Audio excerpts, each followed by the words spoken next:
জয় গুরু। পরম প্রেমময় পরম দয়াল শ্রী শ্রী ঠাকুরের চরণে শত সহস্র কোটি আভূমি প্রণাম জানাই এবং আপনাদের প্রতি প্রত্যেককে জানাই আন্তরিক আনন্দিত জয় গুরু।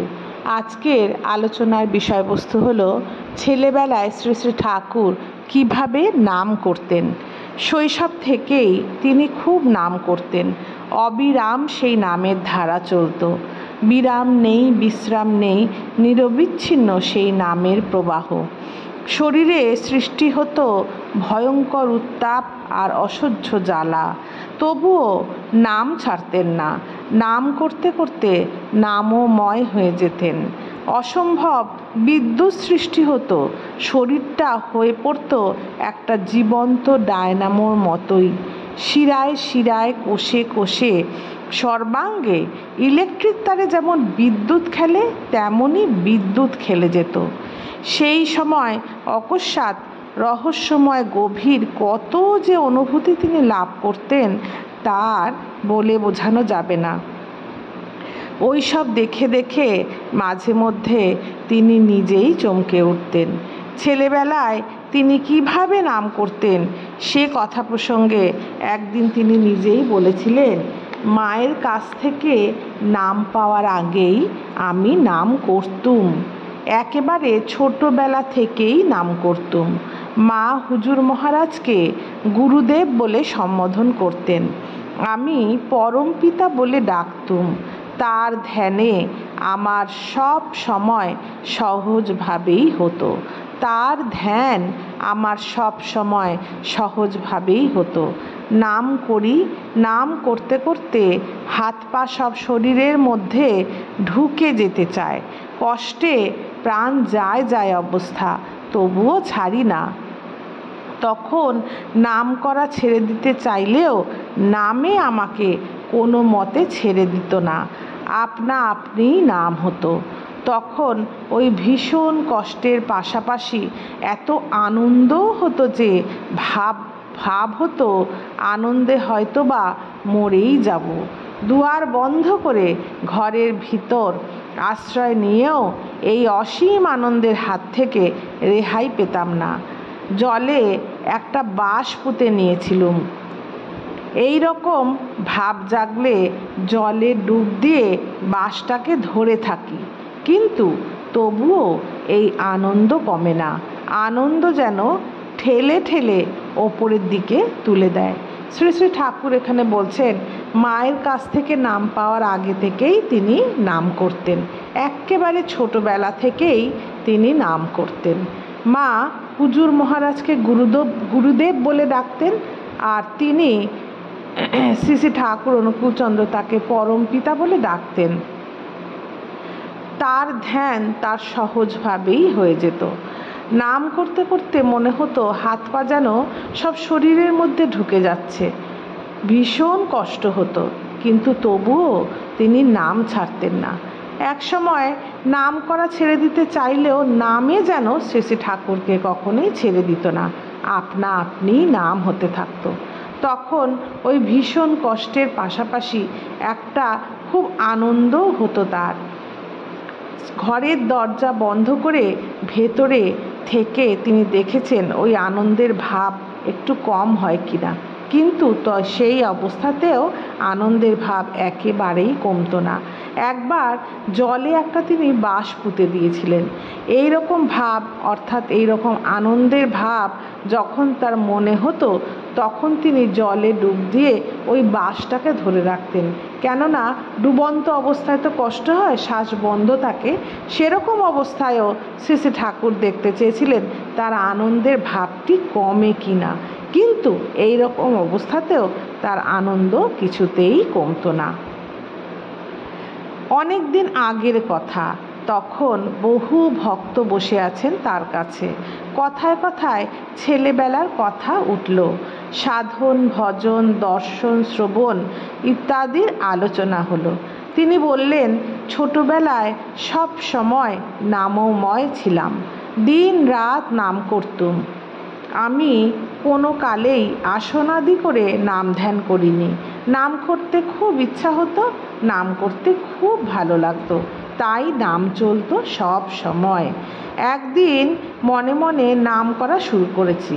দেখলাম প্রকাণ্ড সূর্যের মতো একটা গোলাকার পদার্থ আমার সামনে ভেসে বেড়াচ্ছে।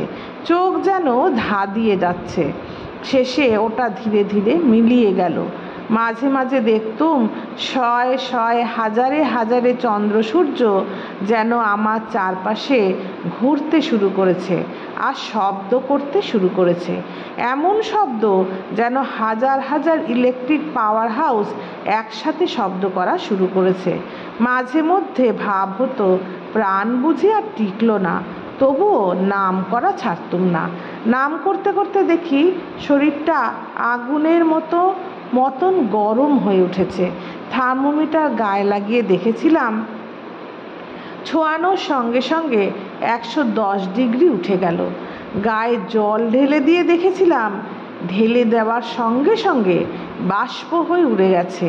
এই অবস্থাতেও আমার সাধারণ জ্ঞান কিন্তু স্বাভাবিকই ছিল। শ্রী শ্রী ঠাকুর এখানে বলছেন বহুদিন আগের কথা। তখন কোনো ভক্তের সাথে তিনি সাধন, ভজন, দর্শন, শ্রবণ ইত্যাদি নিয়ে আলোচনা করছিলেন। সেই সময় তার ছেলেবেলার কথা মনে পড়ল। ছেলেবেলায় তিনি সব সময় নামময় থাকতেন। দিন রাত তিনি নাম করতেন, কিন্তু কোনো আসন করে যে তিনি কোনো নিয়ম মেনে নাম ধ্যান করতেন এরকম নয়। নাম করতে শ্রী শ্রী ঠাকুরের খুব ইচ্ছা হতো, তাই তিনি নাম করতেন। একদিন মনে মনে তিনি নাম করা শুরু করলেন। তখন দেখলেন প্রকাণ্ড একটা সূর্যের মতো, বড় একটা সূর্যের গোলকের মতো একটা কী যেন পদার্থ তার সামনে দিয়ে ভেসে যাচ্ছে। তার চোখ ধাঁধিয়ে গেল। শেষে ওটা ধীরে ধীরে মিলিয়ে গেল। মাঝে মাঝে দেখতুম শ্রী শ্রী ঠাকুর বলছেন শয়ে শয়ে হাজারে হাজারে চন্দ্র সূর্য যেন শ্রী শ্রী ঠাকুরের চারপাশে ঘুরতে শুরু করেছে আর বিভিন্ন রকম শব্দ শুরু করেছে। এরকম শব্দ যেন হাজার হাজার ইলেকট্রিক পাওয়ার হাউস একসাথে শব্দ করা শুরু করেছে। মাঝে মাঝে মনে হতো প্রাণ বুঝি আর টিকলো না, কিন্তু তবুও শ্রী শ্রী ঠাকুর নাম করা ছাড়তেন না।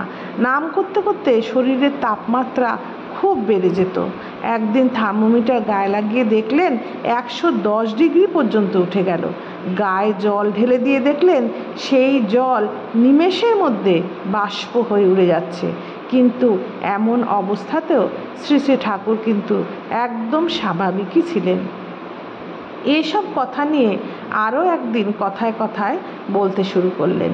নাম করতে করতে শরীরটা যেন ইলেকট্রিফাইড হয়ে গেছিল। একদিন নাম করতে করতে ওভাবেই ফুল স্টিমড ইঞ্জিনের মতো হয়ে যায়।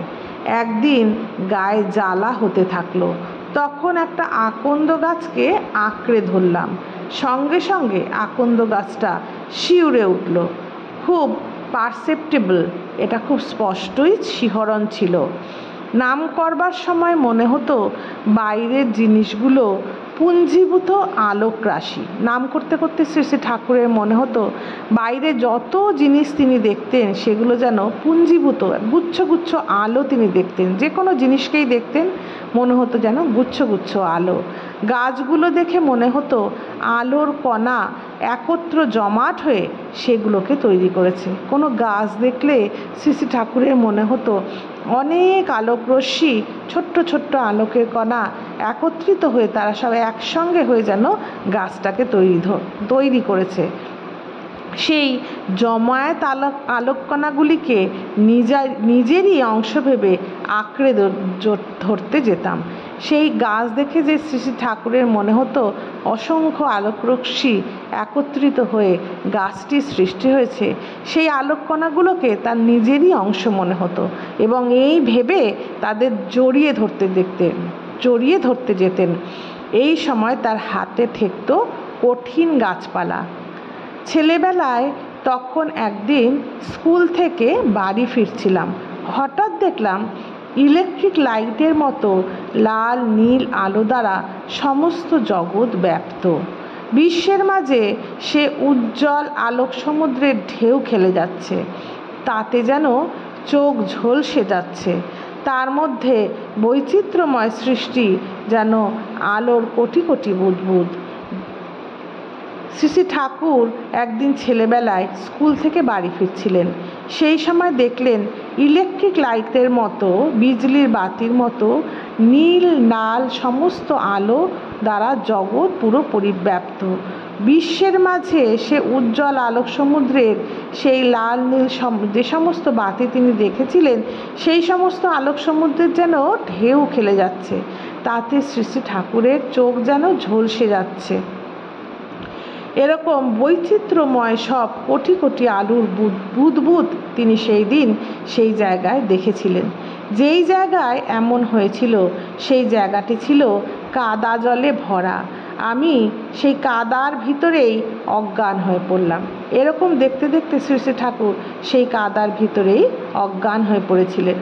আমাদের বাড়ির দুধওয়ালি সেই পথে যাচ্ছিল।